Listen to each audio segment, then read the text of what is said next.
Okay. Again, I'd like to welcome Dorcas today, and very excited to hear about the work that she has been doing for years, and a project called Los Paisanos. Welcome, Dorcas, and you can take the floor. Great. Thanks so much, Lori.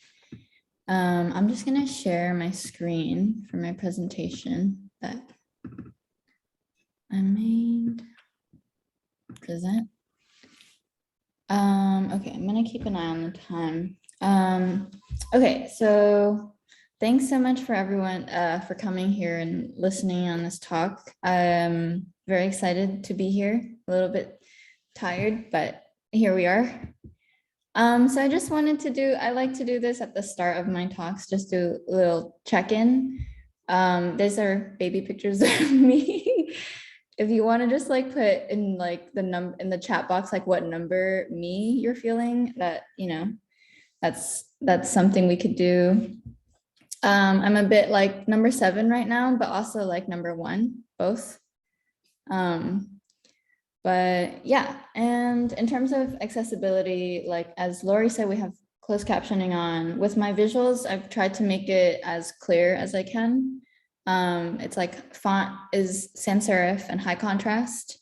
But if you have any issues, please let me know. If you need me to slow down, if you have any questions, feel free to type it out in the chat box and just unmute yourself.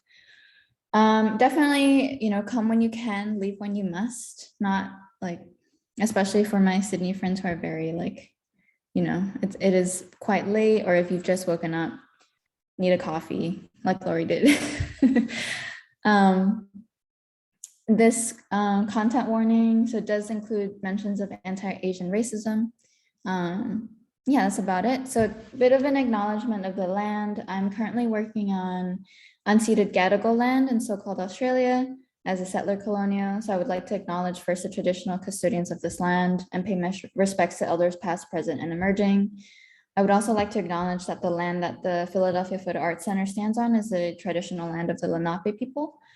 And then acknowledgement of people, because I feel like a lot of the times people present these projects and it seems like they've done it all by themselves, which is like not true at all. And so first of all, thanks to Lori for, you know, providing me this platform to share these stories to PPAC, and thanks for a lot of people who've helped me on the way. This presentation in particular, I'd just like to acknowledge like Professor Tiffany Chen from Swarthmore, and there's a scholar named Camila Janan Rashid, and her presentation blew me away, and I kind of drew inspiration from that. Yeah, and gracias a la comunidad china de Puntarenas por su confianza y su tiempo en compartir sus historias y sus recuerdos. Okay, seems like most people are feeling 7s, couple 3s, couple 5s. Yeah, excited. I'm glad these encapsulate different emotions for different people. Also, just to give a brief overview of the structure, first I'll talk about the background as to what drove my research, and I'll talk a little bit about Costa Rican Chinese history, and then I'll go into the work I did in Costa Rica, which involves oral histories and portraits, and then I'll talk about the registry, the Chinese registry that they have there, and then family photo albums, which I archived at the time. So these are sort of like the 3 different ways of seeing that I'll approach through this project and this presentation, as we can see here. And then these 2 questions that sort of guide this presentation today, which is how do these 3 disparate ways of seeing inform one another? And how do we understand a diasporic community through images? Or how do we form an understanding of this community through these images? So I wanted to also talk about a brief history of like seeing and research in general, because when I first started this project, when I first went to Costa Rica, there's a professor of mine who was like, she asked sort of word for word, like, why the fuck are you going to tell these stories? And at the time I was like a junior, and I was like, oh my gosh, this professor used profanity. I am shocked. But I think she comes from like the idea that visibility does not always mean a good thing, especially as we can see in this letter. You know, sometimes when we look into othered communities, it has this focus on like damage-centered research. So that kind of portrays a community as a monolithic community and only approaches it from pain. So I just wanted to keep that in mind, as well as these two articles. One is a book and one is an article that I quote that kind of draw this relationship between the subaltern and the marginalized versus the dominant power, and how photography relates to both of these. And the relationship between them, because so in the first one, it's from a book called Decolonizing the Camera. So it talks about how photography continues to be dislocated from the perspective of the subaltern and the marginalized.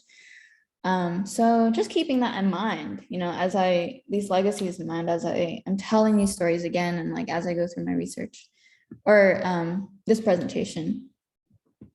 So I wanted to talk about my positionality, especially as I'm talking about all these things and research.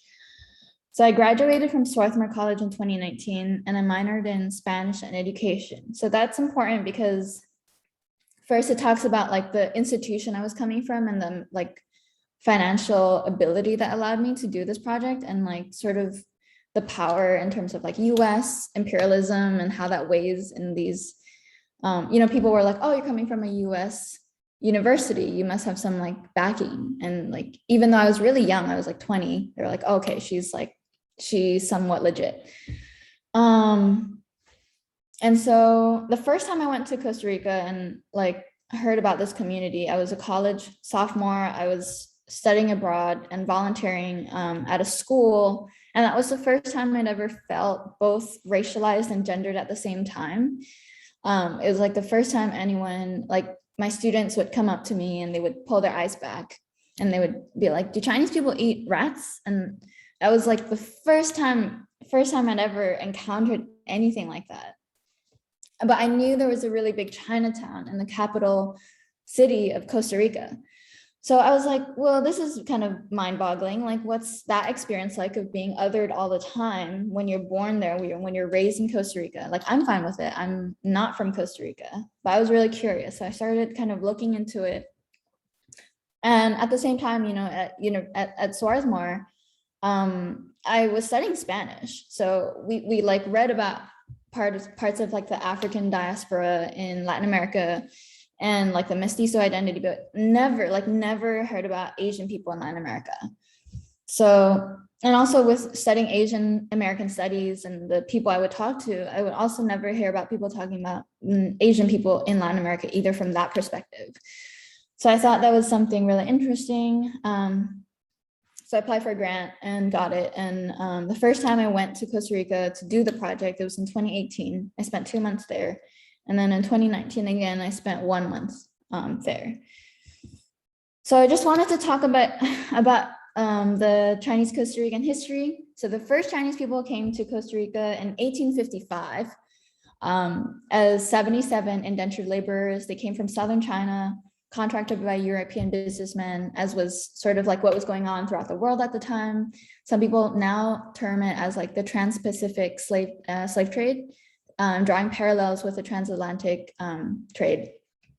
So Chinese immigration is actually banned officially from Costa Rica from 1897 to 1943, but there is some Chinese immigration that like trickles in throughout, like legally and illegally for brief periods of time. And currently about 1% of Costa Rica's population identifies as Asian at all.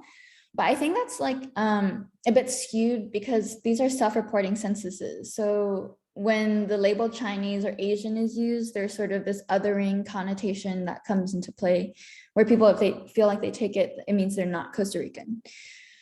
So I did not arrive like by boat or, by any sort of grueling hard journey as these initial indentured laborers came by. I was on a bus, air-conditioned bus, stepped off the bus and this like pungent wave of the sea hit me, and it's really warm, it's tropical. There's a big difference from this town Puntarenas, which I was at, and the capital city. The capital is very cold. So I was like, whoa, okay. And I was like walking along this like road, hit this big white fence gate. I was knocking on it, and it was my homestay. And suddenly this like old, gray-haired lady comes out. She's grabbing me by the arm. She's like, Dorcas, mi chiquita, ya llegaste. She's like hugging me. And I was like, oh my goodness, like this is the first time. You would not think this was the first time I'd met this woman. It was like this. And then she sits me down. She puts like white rice in front of me and like pork feet, which is very traditional for Southern Chinese cuisine. And I was like, okay, so she's speaking in Spanish, but she's fully Chinese. Like, I know that. And then my brain and my eyes are doing this like weird like dance, or like, okay, I don't really understand. And I guess that's where the culture shock comes in. So it was interesting in Costa Rica, like, every different culture you have like culture shock. But for me, it was even more so when I was with Chinese people in Costa Rica, because I was like, I've never seen people like this who speak Spanish. So here's me and Flora. Yeah, we look like we could be related. Like, that's what I think. And yeah, so we would spend a lot of time just talking and having tea. And this was her in her like where her house was. There was like this front place where people could sit, and she would just like give me boy advice, and I would like go to church with her every Sunday. I'm not religious, but I did it anyways because she was super Catholic. And one time I went to like bingo, like mass bingo, like it was religious for like 5 hours. But yeah, that was like an experience that I had in Costa Rica. So this is her dancing in her, traditional like Costa Rican dance. She loved dancing. She was like very like social butterfly, loved talking to people. And this is her as a young woman. So I feel like I see these photos, I'm like, wow, nothing has changed. Like, this woman is super social. I love that she was very meticulous in annotating her albums. Like in one of them, it says like in the bottom left photo, it says, oh, this person was holding this gourd, and that gourd had this thing in it, and she was just like annotating. This is a photo of the Chinese friend she had at the time in Puntarenas. This is her and her husband, Jacobo, the two closest to us. And I love that woman in the back and with a side eye. It looks like she's like, ooh, eyeing them. So part of the project was like, a big part of it was oral histories as well. So this is her speaking in Spanish. So I'll play a little bit of that. Ellos siempre preferían, le decían a uno, casarse con un chino. Porque por las costumbres, le decían ellos, porque mejor, le decían siempre, ojalá que con un chino, ojalá con un chino. Ya, yo decía. Pero ya, yo como nosotros teníamos solo amigos con ticos, ya no había, y muchos chinos, pero a mí no me gustaba ningún chino. No era que no me gustaba, había muy guapos, pero es que hay gente, hay chinos, óigame, porque hay chinos que dicen, no me gustan los chinos. Yo conozco personas chinas que dicen, a mí no me gustan los chinos. Hay gente que dice, usted no lo ha visto, como que no me gustan los chinos. Yo me acuerdo, me decían, es que no me gustan los chinos. Pero no era porque a mí de casualidad no había ninguno que me gustara. Pero yo sí quería muchos amigos, a todos los chinos, todos esos, andábamos juntos, nos queríamos como hermanos, íbamos a un baile, y si estábamos bailando, entonces le decíamos, vení, yo quiero ir a bailar esta pieza. Entonces los jalábamos. Al rato, una pieza, ay, espérate, con vos, vení. Entonces así, y nadie se quedaba sentado. Todos íbamos a bailar y nos jalamos uno al otro. Y de ahí fue la gran amistad, el cariño, todos nos queríamos mucho, ¿sabes? Y nosotros no solo andábamos chinos con chinos, habían con ticos y ticas. Y bailábamos y todos éramos, no sé cómo cabíamos, en un solo chunche, en un solo camión, en un solo carro. Yo no sé dónde salíamos, pero no era prohibido de tiempo andar un montón. Ahora, solo 5 caben, que solo 4. Sí, así era. Ellos siempre... Yeah, so I love that it sort of illustrates this very vibrant past that she has. And she's like, oh, we just hung out, we were all friends, loved it. And speaking of history, so this was the Chinese Association in the town, and it was founded in 1905. So it has a very long history. It's remained in the same, pretty much the same spot since then.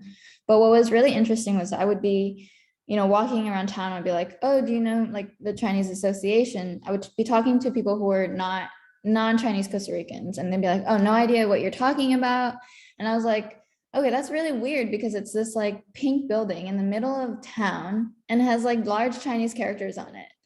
So it's really interesting to see what remains like sort of invisibilized when you're like going about your day-to-day life. And so the Chinese Association has gone through a bit of a change. This is what it looks like now in the interior. Some of the things are, you know, constant, like the floor. If you notice the tiling, this will come up. This will come up in the old photos later.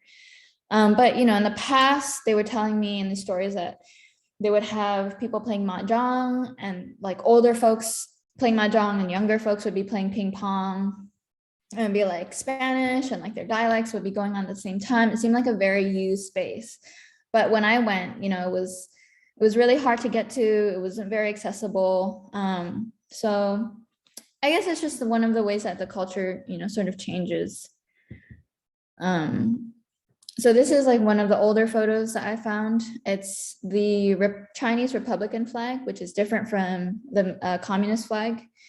And you can see it says Viva la República China in Spanish at the back. This is like Christmas decoration. It's like pretty chaotic, I think. But I imagine it would have been a very colorful photo at the time. And the furniture that you see, it is actually still at the association. That's another thing that's also constant. So the tiles, they're the same tiles, you know, in these photos. These are like really old photos, which I find really interesting. Like people had, you know, quinceañeras there. This woman in the middle, her name is Floriana, and this is like a photo in the 80s. We recognize like the big poofy hair, and then the Costa Rican flag is in the back right there. So I really like this photo. So this is a photo of that. So Floriana is a woman on the very left here, and she's Flora's daughter. So they're saying grace over a plate of like Chinese Costa Rican food, which is very similar in terms of like Chinese American food. So this is like the, you know, kung pao chicken, the fried rice equivalent. And they always come with like this stack of white bread every time. It's kind of bizarre, but kind of interesting. And so this is Flora's son, and he had a very different experience. He doesn't, in the interviews with him, he doesn't really talk about, oh, like everyone was having fun, I had a great time. You know, his family is like, he's at least 3 generations. His great grandfather is one of the founding members of the association. But he's still like, people still try and talk to me in English. You know, they think I'm not going to be able to speak Spanish. So like the next interview sort of illustrates this a bit.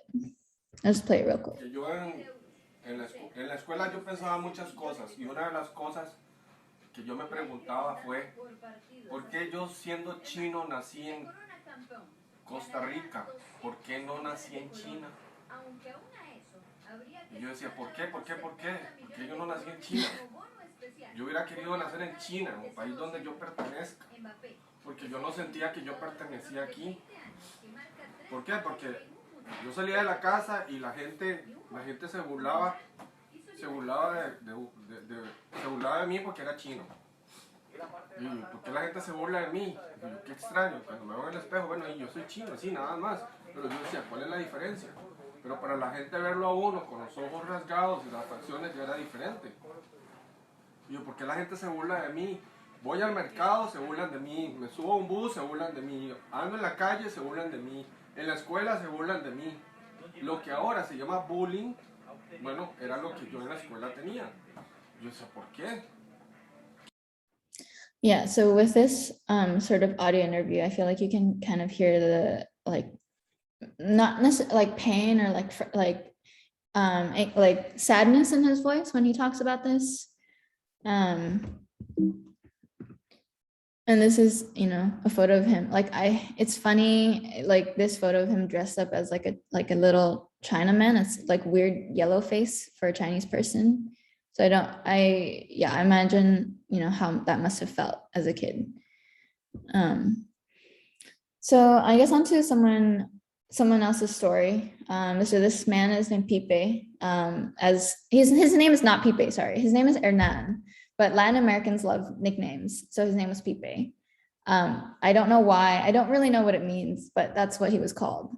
So his family I thought was really interesting. He had an older brother. He's 95, and his mother was born in Costa Rica.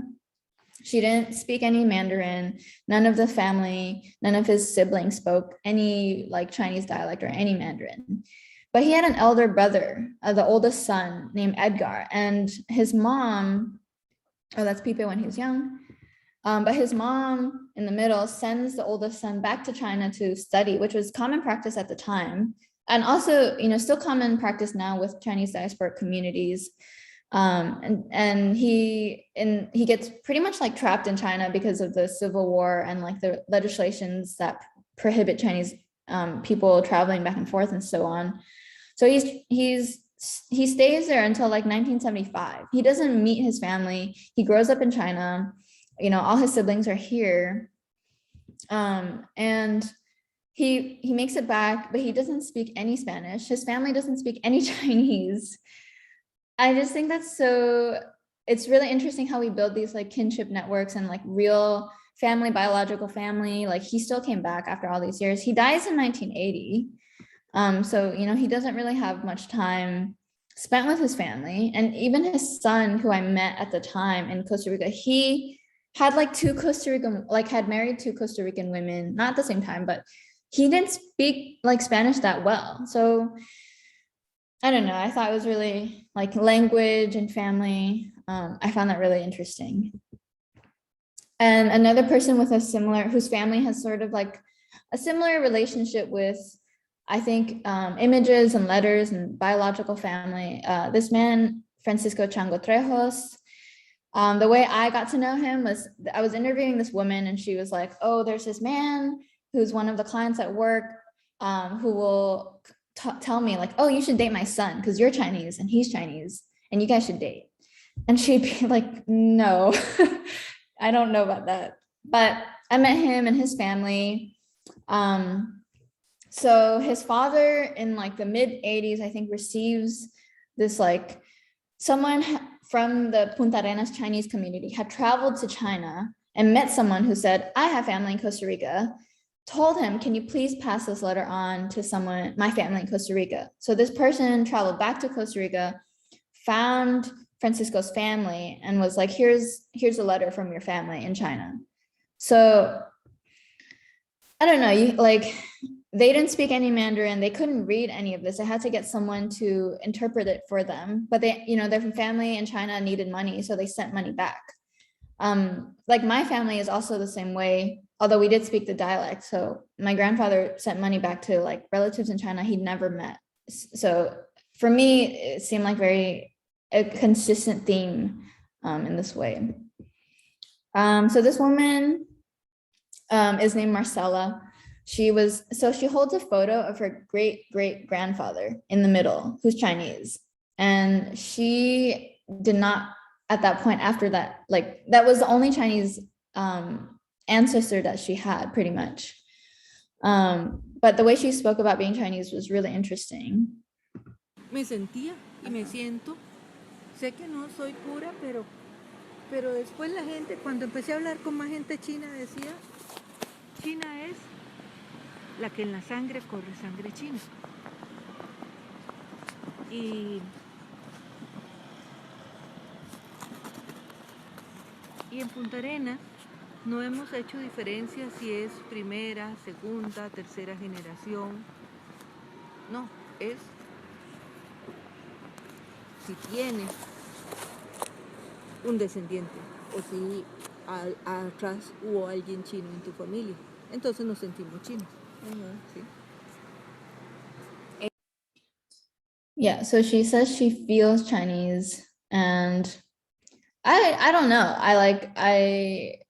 Because a lot of these people, like Pipe's family, a lot of these people, they're like younger generations, a lot of them were mixed or didn't speak the language anymore. So I think this kind of speaks to how people view their culture as it keeps going forward, and like as time passes, and their relationship to it, even though they might not be fully Chinese in the way that we imagine someone who might be fully Chinese would be. So like big case in point here, they're making these things in Chinese, we call them Hagao. So that's Cantonese, and Hagao means shrimp dumpling. But here the filling, it was meat. They used meat, and they were using these empanada like folders to press the seals together. They didn't know how to fold them anymore. But they were trying. They were like, well, this is how we're adapting the dish. This is how it's been passed down, which I thought was really interesting as well. We can see like the little different translated like Chinese dishes on the fridge here. So this woman, she's again, like it was a lot easier trying to get interviews with older people, but I wanted to have people who are younger also talk about their experiences and see how they related to being Chinese Costa Rican. This young woman, she had her own little like store, and there was actually a good amount of like robberies with Chinese stores at the time, because a lot of people would assume that because people were Chinese, they weren't able to communicate with like the police to report a crime. So it was like easy targets.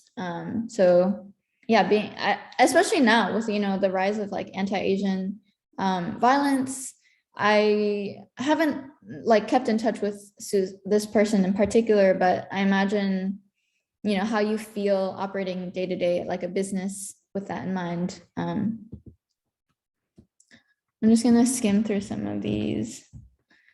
So these are Flora's grandsons, actually. So I'm just gonna quickly play this audio. This is her grandson, Josemanuel, talking about the term Chino, which is like, it means Chinese person, basically. A mi hermano, y como es mayor, lo conocen, a veces hay gente que le habla a mi hermano más que a mí, entonces le dicen chino, y a nosotros, a mí me dicen chino también, entonces nos dicen igual. Pero la gente que sí nos conoce ya de más tiempo, a mi hermano le dice chino y a mí chinito. Entonces, ¿de verdad? Sí nos diferencia. Pero hay veces que no, que a mi hermano hay gente que le dice Mario, y a mí me dicen chinito o chino. En Heredia todo el mundo me dice chino, nunca me dicen mi nombre. Pero aquí sí, aquí mis compañeros y de equipo y todo me dicen chino, y a mi hermano también. Hay veces que nos dicen chino y los dos volvemos a ver, entonces no, chino, o los dos volvemos a ver, no, el chinito, o chino, pero José, así. La gente que me conoce mucho me dice chino, sí. La que no me conoce mucho, o hay veces que como no se sabe mi nombre, pero no me conocen, entonces para yo volver a ver me dicen chino, entonces yo vuelvo a ver. Pero como la gente que no se sabe mi nombre, ya cuando yo lo conozco, ya sí me dicen chino todo el mundo. Sí, todo el mundo me dice chino a mí. Yeah, I think it's really interesting to see the relationship that different people had with this term. So there were people who I knew who'd be like there was a woman who was a professor, and she'd be like, if any student ever calls me China, I will not answer. And that's super disrespectful for me. But for, Josemanuel, he's like, yeah, it's just a fact of life. It's just like, they call me Chinito, I answer. It's like a term of endearment or whatever, I'm Chino. So yeah, I guess, it's a kind of a loaded term, I think.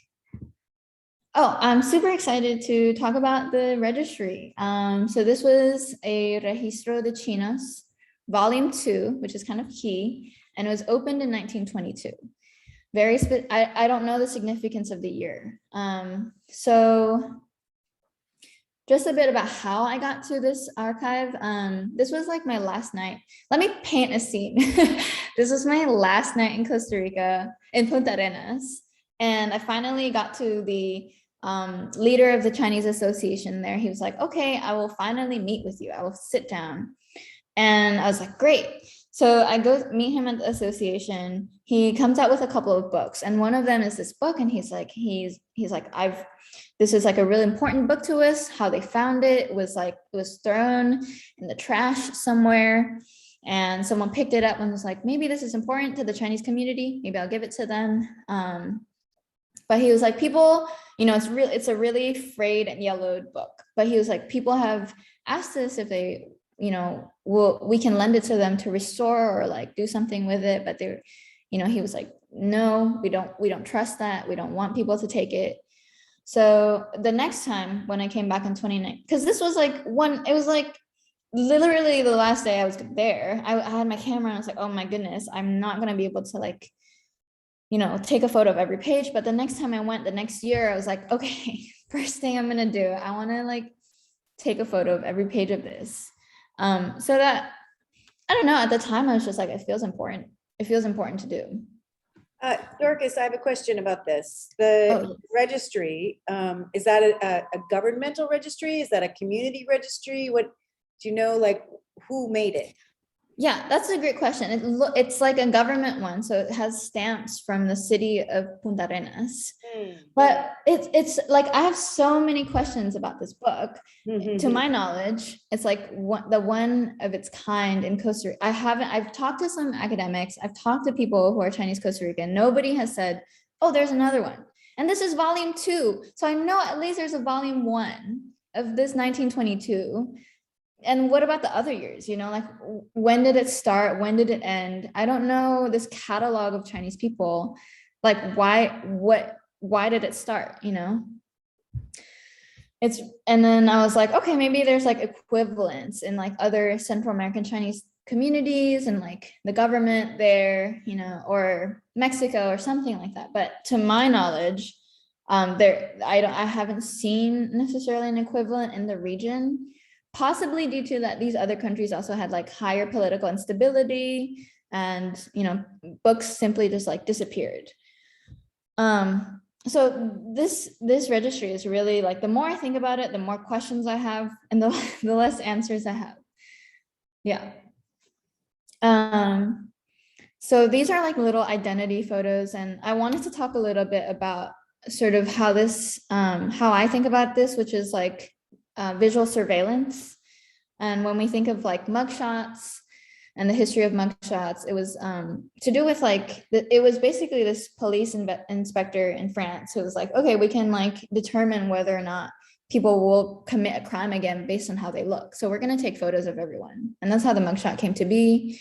Just very like brief history. And then in this paper by Karen Strassler, she says the identity photograph is also a powerful means of visually interpolating individuals as members of national community. So in terms of passport, in terms of having the same photo for every person, it means you're like part of the belonging, basically, I think, is how I interpret this quote on her paper. So this is the start of it. I just have some photos that I'll show.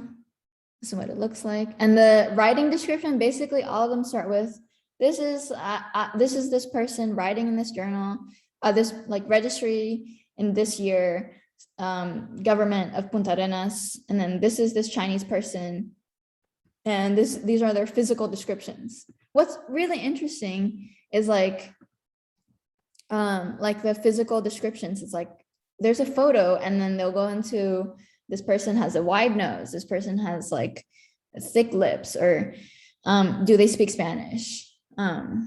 Yeah.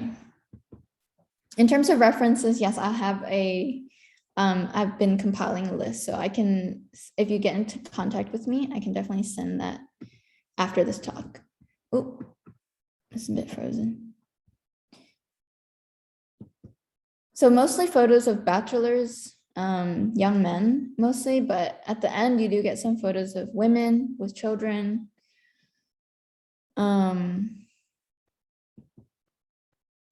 Yeah, it's really interesting. I find this just like pretty fascinating.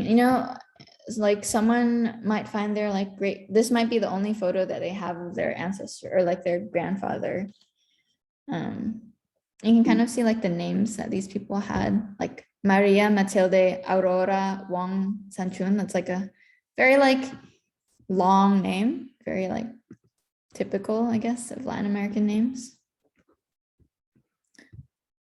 And I think it's really interesting, the relationship between this like registry and the family photos. Like you can see here, like not only have they included an identity photograph in the right corner, but in the center, this is like a family photo here. Did anyone I know have anyone represented in this registry? I don't think so. There was like, also not, the thing is that not a lot of people in the community knew this registry existed. It seemed like at the time, like it was the president of the association and his wife, and maybe like a couple more people, or some people just weren't that interested. But I hope that in documenting this, at least if I can put it up somewhere, maybe somebody will find someone, you know? I don't know. It's not up yet. Yeah, it will be. So I wanted to jump, I guess, to family photo albums that I came across when I was in Costa Rica. Frozen. Yeah, and I personally have a really soft spot for family photo albums. Like I love looking at them, and these were a real mixed bag. There was like photo albums that were really like neatly ordered, annotated, some with like really meticulous, but others were like just photos, and like you knew they hadn't really been glued down or like fixed in place. And it was really interesting to see how they connected people to the present and to the past. In terms of like the present, there were sometimes I'd ask an older Chinese person, I'd be like, oh, do you have a photo album that I can see? Because I'm curious. And then there would be like a younger grandson by the side, and he would be like, I've never seen these photos in my life. Like, I've never seen these photos. This is the first time my grandmother's ever brought them out. So, and then this particular photo, I remember I was talking to Flora. So it says, quiero que conserve ese retrato que te dejo como un recuerdo, para que nunca te olvides que tienes una amiga que te quiere, which means I hope you save this photo like a memory that I leave you, so that you never forget that you have a friend who loves you, which is really sweet. And then I remember Flora, she brought this photo out. She's like, oh, this person, they've passed away. They got like Alzheimer's a while ago and they passed away. Which is, I guess, photo albums, part of the function they serve. I'll just go through some of these without necessarily commenting on them.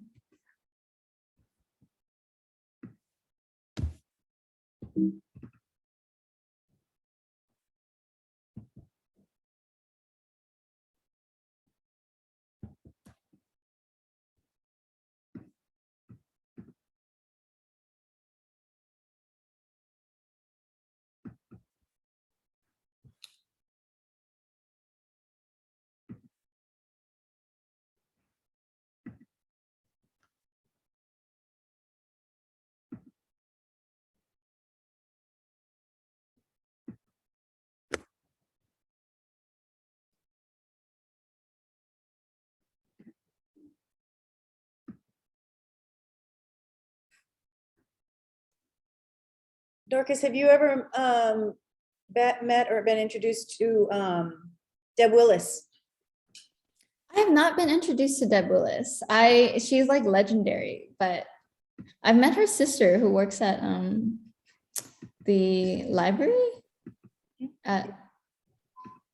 So yeah, I would love to be introduced to I feel like the work you're doing is very similar to the work she has done her entire career, right, on African American photos and the that language in history.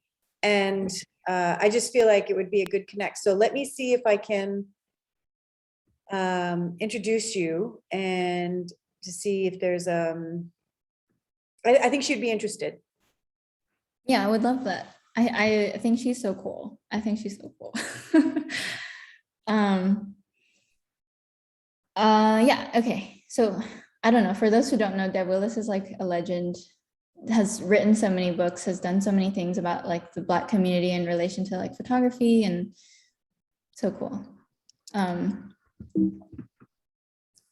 So I guess back to my original questions, or I guess thinking about the photo albums, there, you know, there's like ID photos in there, like people have clearly used the same photos for what they might use to submit to a registry or like an official document and put it in their family photo album. So for me, it's sort of this like interplay between the like state and the, you know, family and the intimate photos that they have. So it's not really, the lines between these two are kind of blurred.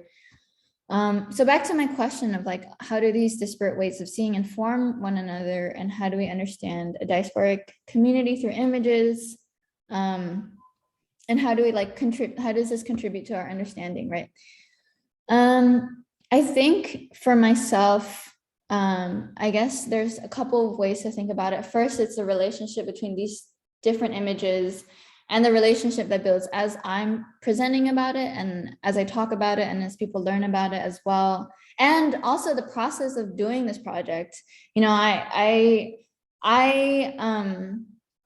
had never really felt a really strong sense of being fully Chinese or Malaysian. So when I went back to Malaysia, my cousins would call me like China girl. And I'm like, have you guys looked in the mirror? Like, you guys are Chinese too. And then when I was in China, like I was never Chinese enough. So in Costa Rica, it was really interesting that I found this common language with these people.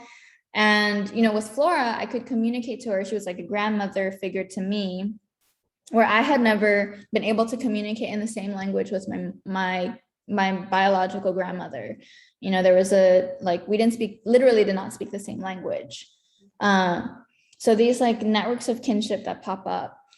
When I present this talk, sometimes there'll be people, like when I was at Swarthmore, one of my professor's moms was there, and she was Chinese Nicaraguan. And she was like, I've never heard someone use the term pulperia. I've never really seen this. So I think she felt really kind of this identification with this community that I talked about.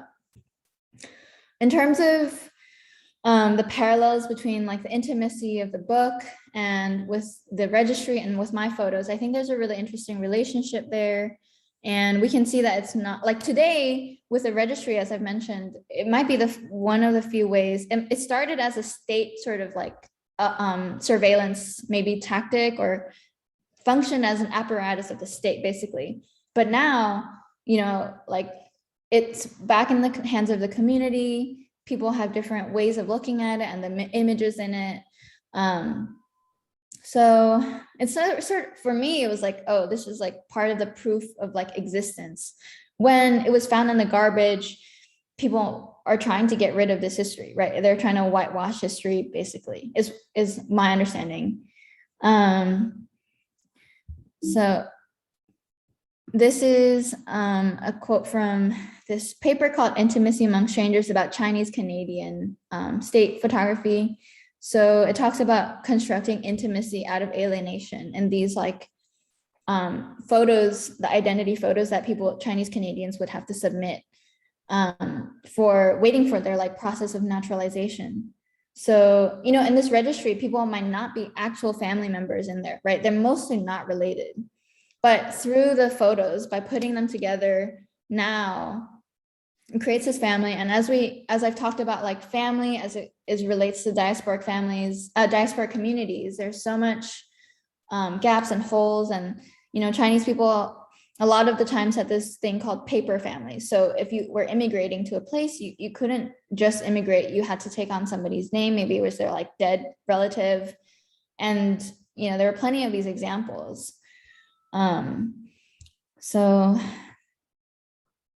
And this is a quote from Professor at Swarthmore, who published a book on called Unseeing Empire. And she says she's curating a show with South Asian photographers. And she says the image cannot restore us to ourselves, nor can it conjure the community with desire. But as we look and look again at the photograph, our collective work moves us towards other ways of seeing. So I think I think it's about like, okay, I feel a real sense of kinship and identification with this community, but I'm not really part of this community. And what does it mean to like put this in the context of like Chinese diasporas or Asian diasporas? Like, I don't know, it's not really definitive. I'm still thinking about like what exactly this all comes together to, but these are the things I'm thinking about as I think about these photos. And also, lastly, my photos hopefully will someday be a part of this like larger archive as people think about Chinese Costa Rican communities and their history. Maybe someone 30 years from now be like, oh, that's my grandmother, or like that's, so and so. So yeah, these are the things I'm thinking about right now. So I just, I know I don't want to have like a too long of a presentation, but here's like some Q&A time. And if you want to reach out to me for a reading list, I have one, and that's my contact information, my email, and my Instagram account. So yeah, that kind of wraps it up for me on my end. Thanks for listening. Thank you. I would, if it's okay, please send me the reading list, and I'm going to include it as I send an email out to people to watch the recording of the talk. I think it would be really useful. Thank you. All right. Let's take some questions. I don't know if you want to stop the slides or if you want to keep them up in case people have questions about specific slides. Oh yeah. Well, I can just start sharing my screen again if anyone wants to. Yeah. There's so much to think about, and it seems kind of like an endless journey. Do you feel like that? Like it's an endless journey trying to, because the way you were talking about some of your research and some of the people who have written, academics who have written about this process and continue to unpack the archive and in terms of the imperialism and it just seems kind of endless. And I'm wondering if there's a point where at this point you're going to be showing things together. Do you feel like you're at that point yet where you're going to be showing the contemporary images with the archival images in maybe even an exhibition in Costa Rica? Yeah, that was definitely like hopes and dreams and plans. I definitely wanted to go back again. Like I remember having this conversation with you, Lori. I was like, Lori, what do you think of these photos I took? And you're like, you should go back, you should continue. And I was like, okay, I will. And then that's when I went back the second time. And obviously after that, it was the pandemic. Ideally, if this would be somewhere in Costa Rica or like, have a background in education. And most of the like sort of racism, casual racism I encountered was with kids. And I think visuals are a great way to sort of start talking about it.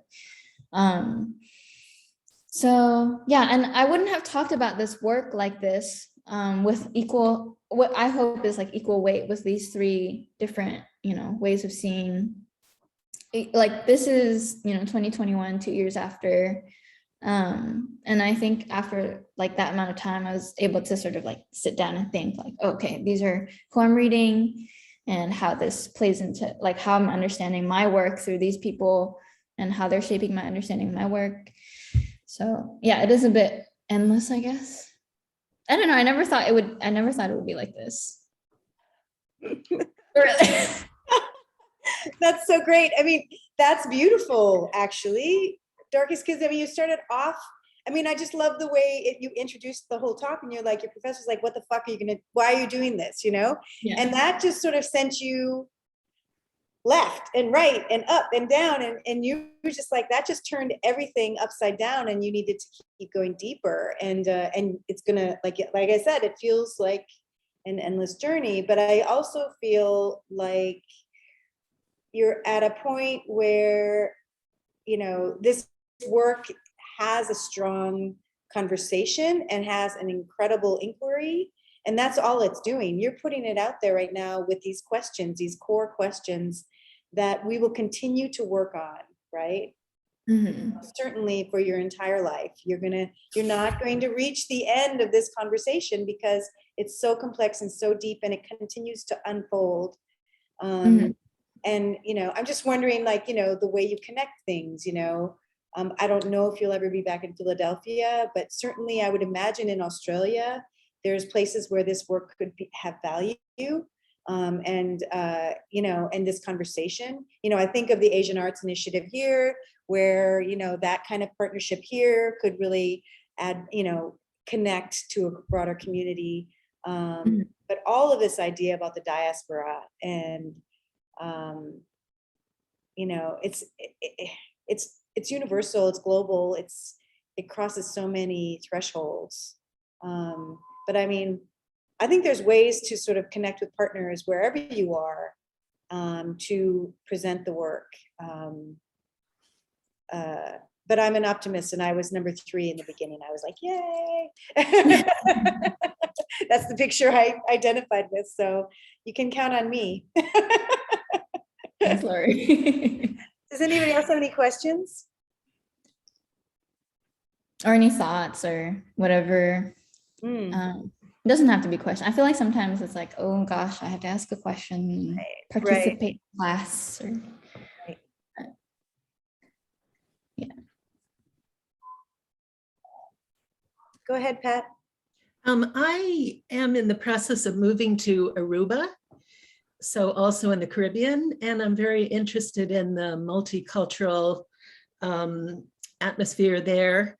And from what I understand, the Chinese people in Aruba are there much more recently than in Costa Rica. And I'm wondering if you know anything about Chinese people in other parts of the Caribbean.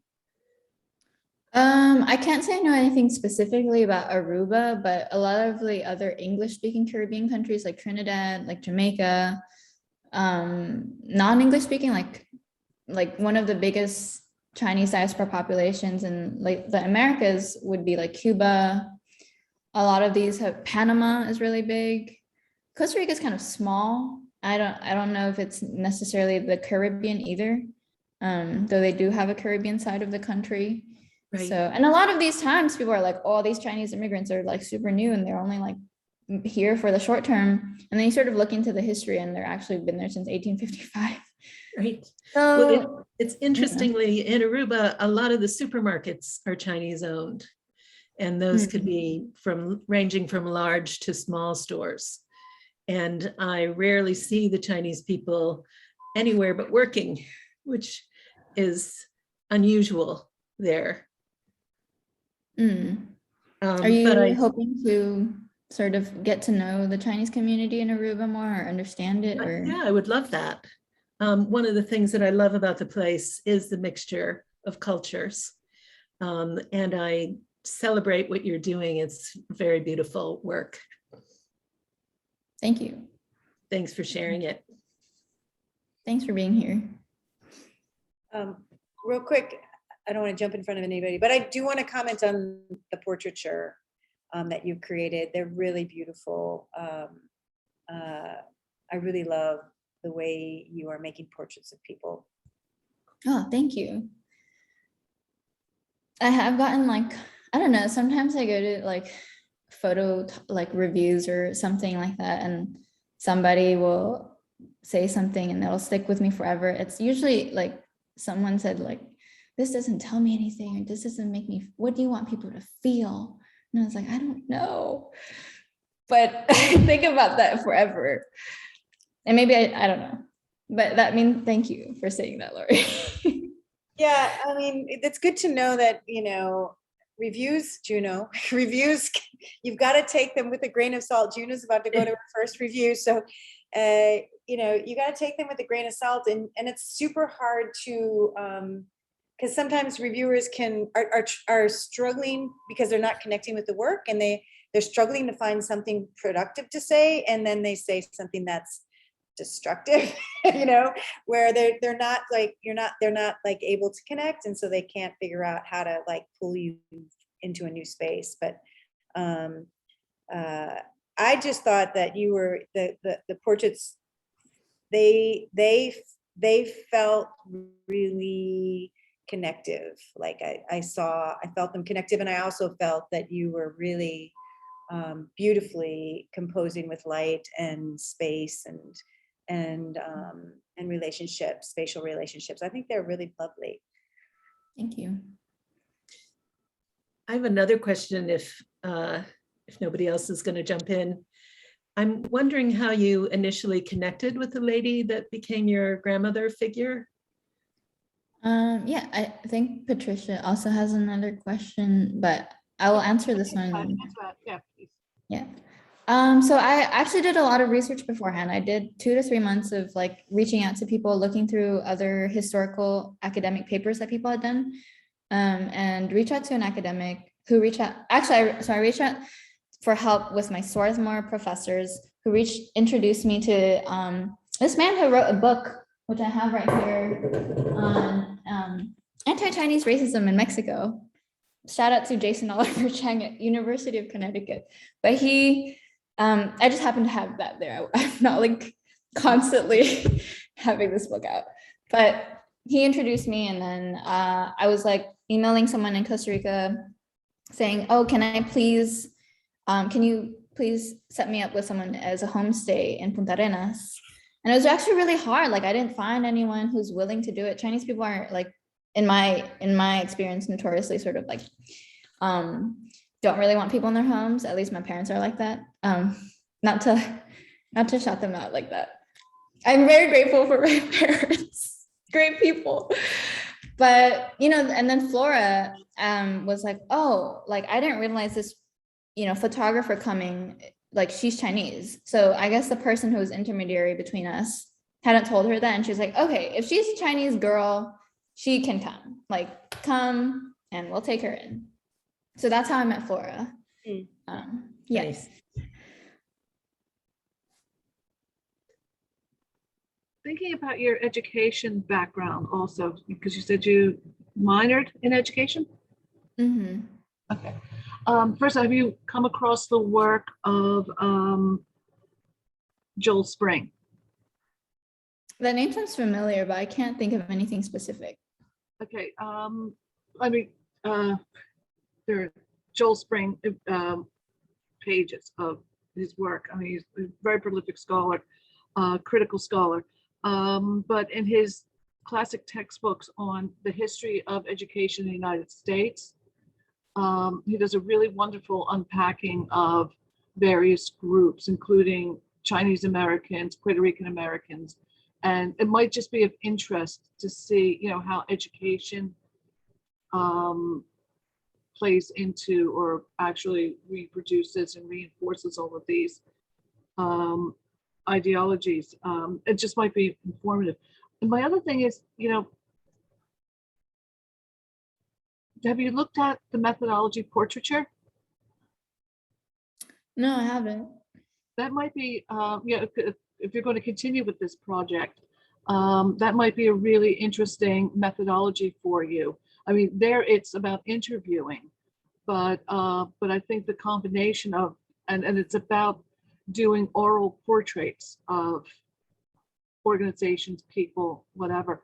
And it might be in combination with your portraiture work as a photographer. It might be a really interesting way to help you get into and unpack these things more. Mm-hmm. I'll send you the references if you want. Yeah, thank you.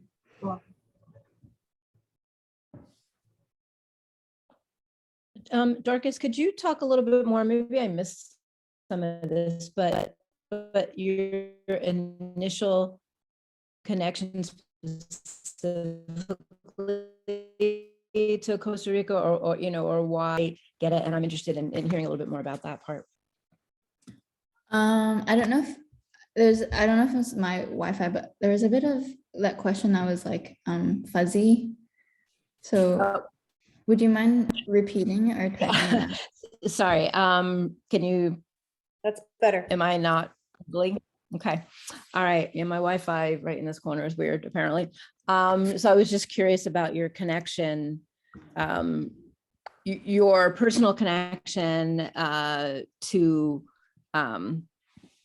Costa Rica, and like, how you ended up doing work there specifically. And I might have missed a little bit in the beginning, but I'm interested in hearing more about that. Yeah, that's okay. So basically I studied abroad in 2017 in Costa Rica as part of like my education minor program. And yeah, sort of was noticing these like this Chinatown in Costa Rica and was interested in that. I spoke Spanish. I kind of thought it would be, you know, I'm Chinese, I identify as Chinese, and I also spoke Spanish and I also take photos. I was like, oh, you know, I did a bit of research, you know, I thought I would be fulfilling a meaningful project for me and interesting. And that's how I sort of got into it. And photos, yeah. Yeah. And the oral histories, I guess, initially the way I thought about it was like, I've never heard a Chinese person speak Spanish. So if anything, that's like a start, you know, for this, how people will express their stories in their own words. Yeah. What made you want to learn Spanish initially? Like when I was in elementary school, there was a teacher who was Filipina and she would make quesadillas for her class. I was really motivated by that. I was like, I would love quesadillas. But afterwards I just stuck with it, and it's just, here I am speaking Spanish. Catches people by surprise almost every time. People are like, you know. I love your reasoning for yeah. That's I love it. Thank you. You're welcome. Oh, and I second Lori's comment about the portraits. They're beautiful. I love them. Yeah. Thank you.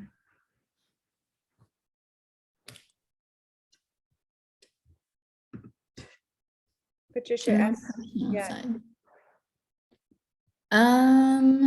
I guess I would like, what does a more personal side mean?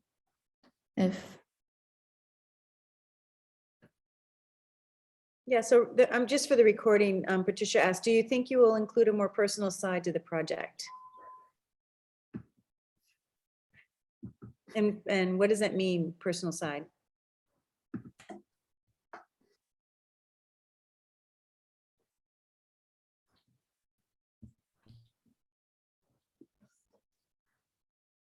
More of my own family? I guess maybe in the long term, it might be interesting to see the relationships between different Chinese diaspora communities and maybe how my family photos might relate to that. But I don't right now foresee any like strong connection with my family photos or my family, immediate family with these communities. I don't know if it would be relevant in that way. Yeah. Well, as a follow-on to that question, taking it from the more postmodern perspective, where are you in this project? Where am I in this project? Yeah. To ask that postmodern question. I guess I'm parsing this out and how I relate to this community and how I've had these like sustain these like relationships with these people, how I envision, like I think this talks about the future. Like I'm young. I think about like other Chinese people as they relate to their culture. So mostly this is for me and my future, and maybe that's how I think about it. Given the intertextualities of your experience, your education, all of that stuff, how is that shaping your views here or shaping the project? Well, I guess in terms of this presentation, it was like kind of academic in terms of what I referenced. Oh, I like the academic side of it, but I'm asking that more deeper postmodern question, you know, like there's the old joke about the postmodern anthropologist who's been talking with the co-researchers in the field, meaning the people it's a male character in the cartoon, studying, it's like, well, that's my story. What do you have to add? Given that our own stories, you know, when thinking about it from this postmodern perspective, our own stories shape how we see and how we interpret. That's what I'm asking, you know, because you are Chinese American, you've gone to a Chinese, another diaspora group. So yes, there are similarities, but of course there are differences.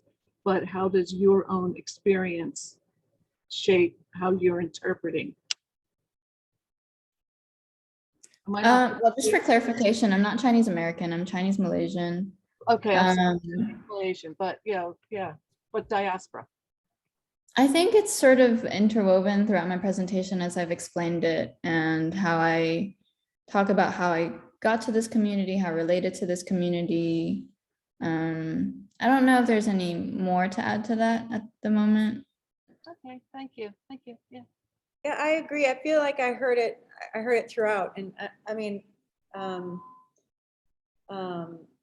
like just the whole journey was, for me, I heard like, you know, how you connected and why you connected and the things that surprised you, the things that, you know, felt at home. And I heard that as well. I just can't help but think that this is I know this is crazy, but I think it's just a long-term, it just feels like it's opening up into something so beautiful and so, you know, I don't know. I don't want to put anything on you, but I mean, I think also about how Deb started her work, you know, and, you know, it was like book by book, you know, like one story at a time, one view at a time.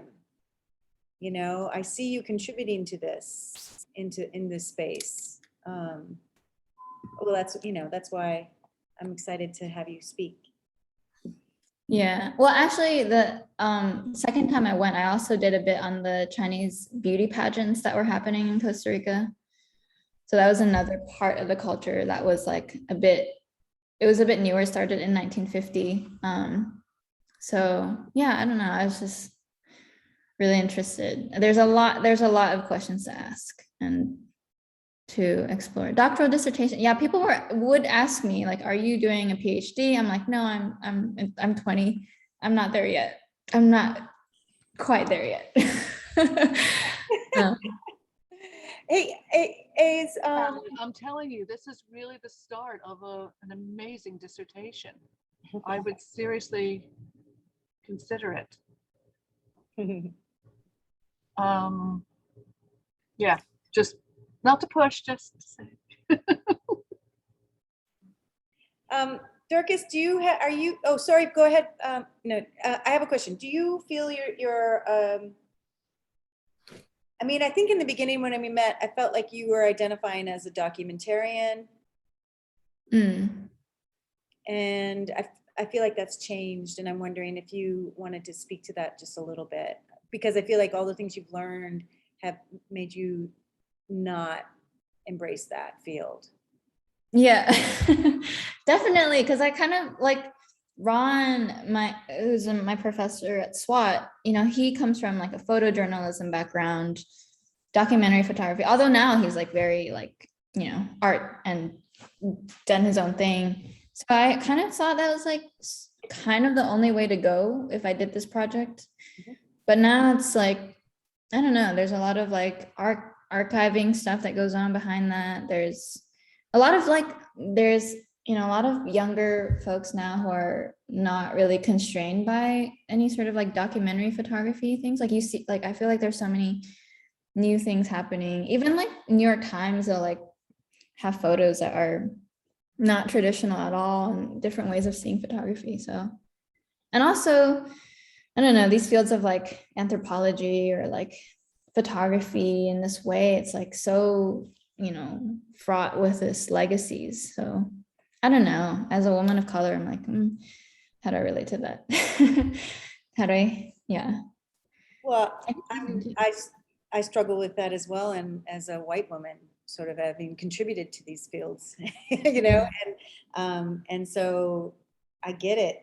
And I agree with you that as we disturb, disrupt, unpack, you know, untangle all of these, you know, white supremacist kind of, you know, narratives and systems and capitalist systems, it's making room for all kinds of fluid creations. Yeah.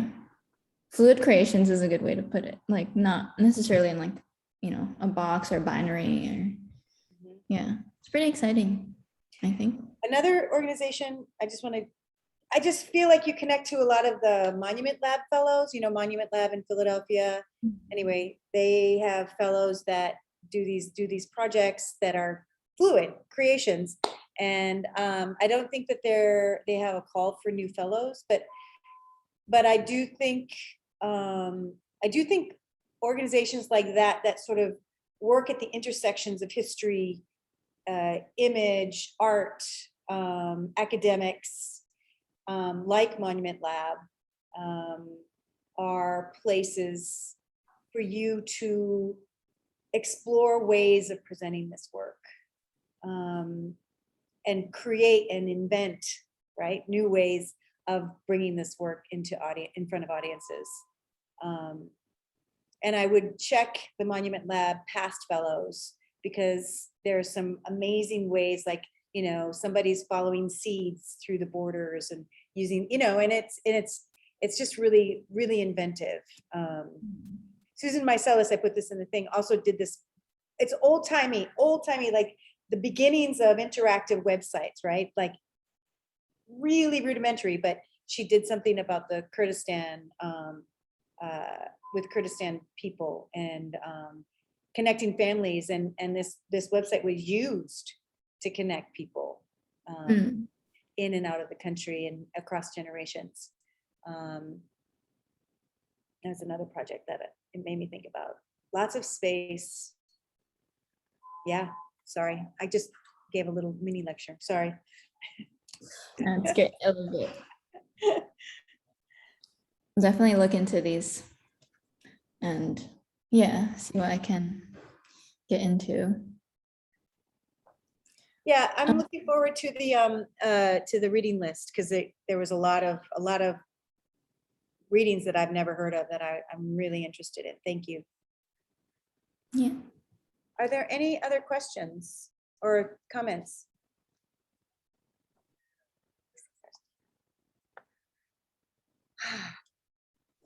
Well, this was wonderful. Thank you, Dorcas. It was really great for you to be here today, all the way from Australia. I feel quite honored. Thank you. Thanks for having me, and thanks for everyone for coming. And yeah, I'm definitely gonna sleep after this. And I've got some follow-up things. I'm always thinking about ways to connect people. So there's like, don't mind me, but you're gonna get lots of emails in the next 2 weeks so I can connect you to other people that might lead to something. Who knows? Yeah, exciting, great. Okay. It was wonderful. Thank you so much. Really good stuff. Great. Thank you. Thank you. Okay, bye. Good night. See you Bye. later.